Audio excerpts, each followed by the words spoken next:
Amigo, hoy voy a compartir contigo todos mis conocimientos en el área de bienes raíces para que sepas cuál es tu mejor opción, comprar o alquilar.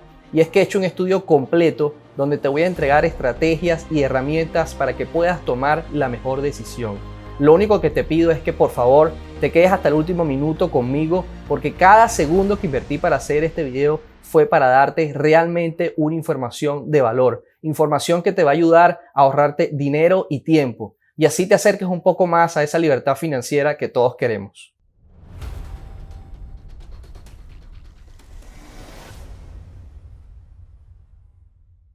Hola amigos, mi nombre es Marcos Álvarez, soy ingeniero y agente de bienes raíces perteneciente a la Asociación de Realtors, y hoy quiero darte 7 puntos claves de información muy importante para que sepas qué es lo que más te conviene, comprar o alquilar una casa. Vamos con el primer punto, que es la inflación. La inflación es ese proceso económico que hace que con el dinero que tienes hoy, tal vez mañana o en unos meses ya no puedas comprarte lo mismo. Ahora vamos a ver cómo ese proceso influye en los dos casos, si estás comprando o eres dueño de una casa o estás alquilado. ¿Qué sucede? La persona que es dueña de casa ya tiene su dinero invertido en un bien inmueble, el cual no se va a ver afectado por la inflación. Pero aparte de eso, si esa persona tiene ese departamento o esa propiedad rentada a otra persona, ¿qué es lo que hace? En el canon de arrendamiento o en el contrato de arrendamiento donde se ponen las condiciones, normalmente él mezcla ese aumento anual que te hacen en el alquiler con respecto a la variación de la inflación. Es decir, él se está protegiendo de la inflación contigo o con la persona que está rentada. Y esto es totalmente legal en todos los países. Lo que sí es importante es que te des cuenta de esta desventaja que tienes y trates entonces de pasar al otro lado de la moneda para que tú también te puedas proteger de la inflación, como lo está haciendo él contigo, en caso tal de que en este momento estés alquilado. ¿Cuánto es ese monto de la inflación? Pues eso varía de país en país de acuerdo a las características del mismo. Aquí te pongo un gráfico, un ejemplo, vamos a verlo en la compu, de los diferentes países y sus diferentes inflaciones desde el 2016 hasta el 2018.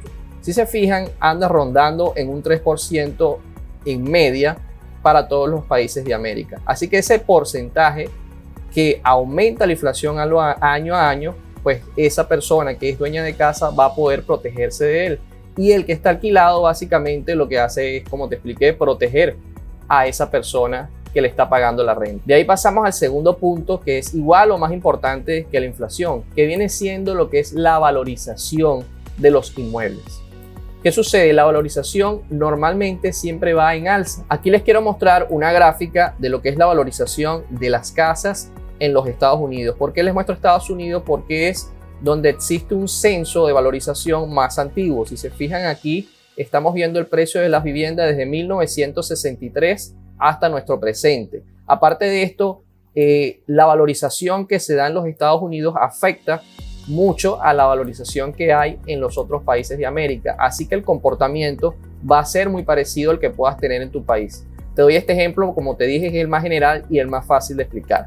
Si se fijan en la gráfica, desde 1963 hasta nuestra fecha, las casas o propiedades lo que han hecho es aumentar conforme pasa el tiempo. Sí, es cierto que hay crisis económicas o crisis inmobiliarias como la que hubo en el 2008, que hizo que las propiedades bajaran muchísimo de precio. Eso se lo voy a explicar en otro video, pero lo que me importa acá es que se den cuenta que en general, a través de los años, lo que va a suceder es que tu casa va a aumentar de precio. Vamos a ser pesimistas. Supongamos que tú compraste en el peor momento, que fue en el 2007, y tu propiedad costaba, por ejemplo, en este caso, $257,000. Al cabo de 2 años, la propiedad bajó casi $50,000. ¿Qué sucede? Si seguimos más adelante, al cabo de 5 años después de haber comprado la casa, ya la casa retomó el valor original en el que tú la compraste. ¿Qué ha sucedido en ese tiempo? Que tú has pagado ya una cantidad de capital e intereses de tu casa que te hace deber mucho menos.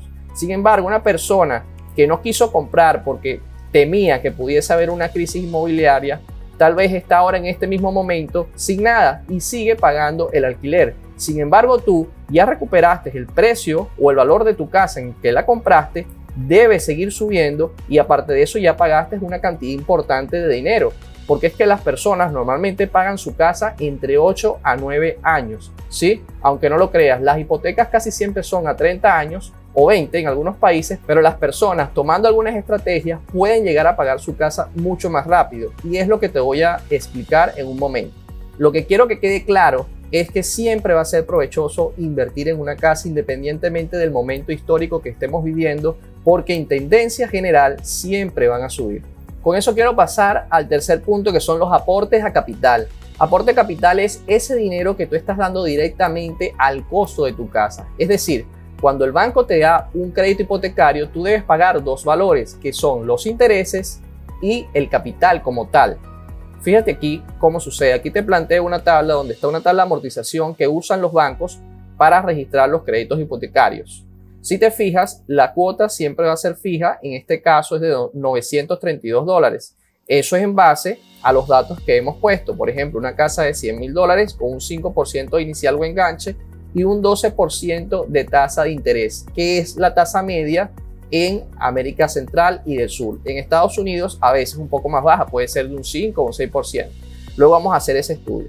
Si se fijan, con estos datos toca pagar una cuota de $932, de los cuales tienen que pagar de capital $31 el primer mes y $900 de interés el primer mes. Esto, a medida que va pasando el tiempo, se va revirtiendo, es decir, a medida que pasan los años vas a ir pagando menos intereses y más capital. ¿Por qué? Porque el banco quiere que pagues sus intereses lo más pronto posible. Y es ahí donde viene el tercer punto realmente, que es como tú, haciendo pequeños abonos a capital, puedes tratar de pagar tu casa mucho más rápido y ahorrar un montón de dinero. Es decir, vas a ver tu casa como si fuera una inversión. Por ejemplo, supongamos que tú pagas tus $932 mensuales y aparte de eso te queda un ahorro, un dinero que quisieras invertir en algo. Pues te comento que la mejor inversión que puedes hacer es abonarlo como una cuota adicional a tu crédito.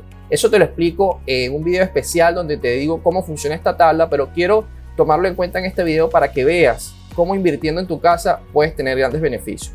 Vamos a suponer que tú puedas poner $200 adicionales para el pago de tu casa. Eso hace que tú te ahorres $145,000 de interés, habiendo abonado esos $200 por 14 años. Es decir, habrás pagado $33,600 adicionales, pero te hicieron ahorrarte $145,000. Es decir, un ahorro de un 432%. ¿Qué inversión te da eso? ¿Te das cuenta? Aparte de eso, te recortó la cantidad de tiempo de 30 años que tenías que pagar tu casa a 14.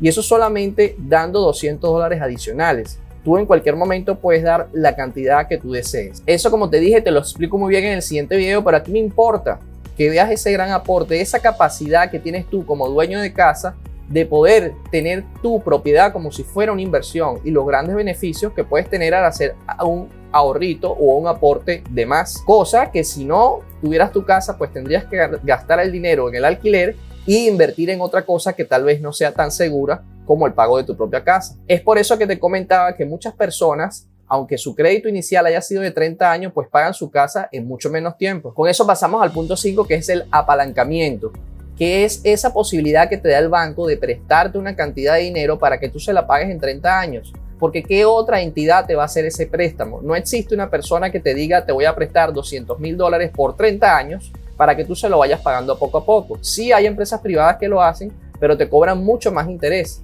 Entonces, aunque tengas que pagar, sí, muchos intereses al banco, igual te va a salir mejor que seguir alquilado, porque ese dinero de alquiler no logras hacer nada con él. Y otra cosa, ahí pasamos al punto número 6, que es que los intereses que tú pagas al banco son deducibles de tus impuestos. Y aparte de eso, los impuestos que pagas al gobierno por tener tu casa también son deducibles de tus impuestos. Es decir, que te ahorras dinero de renta y aparte el dinero que tienes que pagar de interés, impuesto, también es deducible de tu renta, de lo que son los impuestos anuales que te van a cobrar. Entonces, tú cuando estás alquilado, ese dinero que pagas al alquiler no te sirve a ti para nada, no lo puedes deducir de nada. Sin embargo, esa persona que está recibiendo tu dinero sí lo puede deducir al pagar sus intereses al banco. Es decir, que tú estás pagándole a esa persona esos intereses de su deuda y él a su vez los está deduciendo con sus impuestos. Imagínate tú la gran desventaja que tienes que, como te dije, tratar de cambiar la balanza y estar tú en el otro lado, ser tú el dueño de casa para que puedas tener todos estos beneficios. Si te ha gustado lo que has visto hasta ahora, entonces suscríbete y empieza a formar parte de esta familia. Pero momento, aún no te vayas. Recuerda que cuando termine de explicarte estos puntos, te voy a dar información súper importante de cómo puedes adquirir ayuda para pagar esa inicial o enganche. Por ahora continuemos con el siguiente punto. Otro punto que casi nadie conoce es que el hecho de ser dueño de casa te genera ciertos descuentos en algunos servicios, como son, por ejemplo, el seguro de tu auto, el seguro puede ser de vida o el seguro de la propia casa. Todos estos seguros, al ser tu dueño de casa propia, te hacen descuentos, que no estaría mal, por ejemplo, tener un ahorro de 50, 80 dólares mensuales más adicionales por esto, que no tendrías si estás rentado. Y así pasamos al punto 7, que es la estabilidad emocional que te genera tener una casa. Ya olvidarte de tener que pedir permiso para hacer cualquier cosa en tu casa, olvidarte de que te van a subir la renta año a año para cuidar la inflación de otra persona. Es hora ya de que tú seas el dueño de tu casa y le generes esa tranquilidad a tu familia, de que no te van a botar de tu casa, porque si la persona cuando se termine el contrato necesita la casa para venderla o para lo que sea, aunque tú estés muy encariñado con ella, vas a tener que irte. Entonces hay que ver hasta qué punto vale la pena estar rentado. Para mí lo más importante es que trates ya de invertir en poder comprar tu casa y aprovechar todo esto que te estoy explicando. Otra cosa que me comentan mucho es que el hecho de ser dueño de casa te ata, te imposibilita a que te muevas de ese lugar, que tienes que estar ahí perennemente por una cantidad de años hasta que la pagues. Y no es cierto, eso no es así. Tú puedes, si tienes una emergencia o te tienes que ir del país o tienes que mudarte de ciudad por trabajo o lo que sea, tú puedes alquilar tu casa a otra persona que te haga los pagos de esa hipoteca y así tu casa se iría pagando sola. Otra opción que tienes también es venderla. Por ejemplo, si a los 3 o 4 años de haberla comprado necesitas irte, pues tú puedes vender tu casa y ganar una ganancia o tener una plusvalía porque seguramente en esos años ella aumentó de valor. Entonces no es cierto esto que estás atado a vivir esa casa por siempre. Y ahora sí pasamos al punto que complica más a las personas para poder comprar su casa, que es ese primer monto de inicial o enganche que tienen que dar para poder meterse en un crédito hipotecario. Ese monto se divide en dos fases, lo que son los costos de cierre, que son todos esos costos inherentes a la compra de una propiedad, como son la registración del título, la tasación, una inspección de la propiedad. Esos costos sumados suman aproximadamente un 3% del costo total de la propiedad. Es decir, si la propiedad costó $100,000, aproximadamente vas a tener que gastar $3,000 en esos costos de cierre. Pero te recuerdo que tu casa se revaloriza aproximadamente un 3 o un 4% al año. Es decir, que al año siguiente ya tú debes haber recuperado todo ese dinero de los costos de cierre. Y el otro dinero que tienes que poner es ya en sí lo que es la inicial o enganche que el banco te pide para poder financiarte el otro dinero. Este inicial o enganche varía muchísimo de acuerdo a los países y a las condiciones que tú tengas. Normalmente va desde un 3,5% hasta un 30% en algunos países. Sin embargo, existen ayudas que te permiten comprar tu casa sin dar ningún tipo de enganche. ¿Sí? Asimismo, aquí te voy a mostrar algunas páginas para que tengas idea de cómo funciona. Por ejemplo, aquí en México, el banco Scotiabank te financia hasta un 95% de tu propiedad. Es decir, tendrías que poner tú un 5% de inicial. Serían aproximadamente $5,000 de los 100,000 que cuesta la propiedad. Pero es que igualmente cuando tú te vas a mudar a una renta, tú tienes que dar, en la mayoría de los casos, 2 meses de depósito y un mes adelantado. Suponiendo que la renta sea $1,000, vas a tener que dar aproximadamente $3,000 para poder entrar en esa propiedad. Es decir, que no sería mucho lo que te falta ahorrar para poder dar esa inicial. En Colombia, acá en la página del Ministerio de la Vivienda de Colombia, podemos ver que hay ayudas para los hogares con ingresos familiares bajos. Y dependiendo de cuál sea ese ingreso, pues el gobierno te financia lo que es la inicial o el enganche. Es decir, no tendrías que pagarla. Para eso sí tienes que investigar en tu país cuáles son esas ayudas que el gobierno te presta. Por ejemplo, en Estados Unidos hay muchísimas ayudas para tú poder comprar tu casa. En Texas te dan hasta un 5% del enganche para que tú puedas pagar eso al banco. Y normalmente el crédito puede ser de un 3,5%. Ese dinero que te prestan lo puedes utilizar para costos de cierre y para darle la inicial al banco. Tenemos el caso de California, que también te dan un 3,5%. No es el mayor monto, pero ayuda muchísimo. Tenemos el caso de Nueva York, que te dan hasta $40,000 de ayuda para el enganche o inicial. Muchísimo dinero. Tenemos el caso de Florida, que te presta hasta $15,000 para ese inicial o enganche. Es decir, hay muchísimas posibilidades y esto es viendo cada estado. Pero aparte de esto, las ciudades también tienen ayudas diferentes. Así que dependiendo en qué ciudad o estado te encuentres, te toca buscar o decirle a tu agente de bienes raíces que te recomiende cuáles son los planes que se adapten a tus posibilidades. Por ejemplo, aquí en Orlando, de acuerdo a lo que tú ganes, hay una tabla y con respecto a eso, como se fijan, aquí están las diferentes ganancias que tú pudieras tener y la ayuda que podías clasificar. Pueden prestarte hasta $35,000 para tu inicial y tu enganche. Es decir, que tal vez ni siquiera tienes que pagar nada. O sea que aquí en Estados Unidos realmente es casi imposible que sea más rentable estar alquilado, porque las tasas de interés son bajas y porque hay muchos programas que te ayudan con la inicial o enganche. Así que de verdad, si estás aquí, no vale la pena que estés alquilado, y si estás en otro país de América, tampoco vale la pena, porque como te pude mostrar, siempre vas a tener muchos beneficios a la hora de comprar tu propia casa. Solo queda de tu parte tratar de buscar las opciones o hacer ese esfuerzo para ahorrar un poquito de dinero y meterte en la mejor inversión de tu vida, que es comprar tu casa. Ahora te voy a dar 3 recomendaciones que debes tomar si quieres hacer esto de la mejor manera posible. La primera, trata de comprar propiedades lo más nuevas posibles para que así te ahorres problemas o gastos por reparaciones o por cualquier tipo de problema que tenga la casa por tener muchos años. A veces una casa en construcción o nueva tiene casi el mismo valor que una casa ya con más tiempo, así que trata de buscar una casa lo más nueva posible. El segundo punto es tener muy en cuenta los gastos que esa casa posee, es decir, lo que es el condominio o gasto de asociación, como le llaman en otros lugares. Estos varían de acuerdo a la zona. Hay casas que pagan muy poco y otros que pagan muy alto, así que debes tener conciencia de cuánto es ese gasto, porque aunque termines de pagar tu casa ya al banco y sea totalmente tuya, lo que es el gasto de condominio o asociación siempre vas a tener que pagarlo.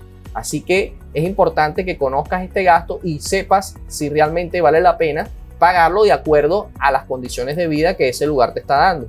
Y el tercer punto muy importante es trabajar con un profesional, con un realtor o agente de bienes raíces especialista que te pueda decir todas estas ventajas que yo te he dicho y saber cuáles son los planes o las posibles casas que se adaptan más a tus necesidades para que así puedas por fin dar este gran paso. Otras opciones que me han preguntado es: ¿y si compro un terreno y entonces voy construyendo en él? Sucede que los terrenos son también bastante costosos y si compras el terreno, todo ese tiempo que duras en poder construir tu casa, pues vas a tener que estar alquilado y pagando un dinero que pudieras estar pagando mensualmente a una casa si la compraras. Es decir, que al final de unos años, a lo mejor te va a ser más rentable comprar tu casa, ya estar viviéndola y ahorrar ese dinero, ese gasto que tienes que pagar de alquiler para pagarlo a letras de tu casa. ¿Me entiende lo que les digo? A veces tiene que ser que consigan un terreno muy económico, en muy buenas condiciones y que tengan una entrada suficiente para construir su casa rápido y no durar tantos años alquilado y perdiendo ese dinero. La otra opción que sí es válida es lo que llaman alquiler con opción a compra, pero esto no lo hay en todos lados. Es un dueño que te permite vivir alquilado en su casa hasta el momento que decidas comprarla. Esta es una buena opción y a veces te reconoce parte de ese dinero que has dado de alquiler como parte de la compra o pago ya de la casa. Pero como les dije, es una opción bastante difícil de conseguir.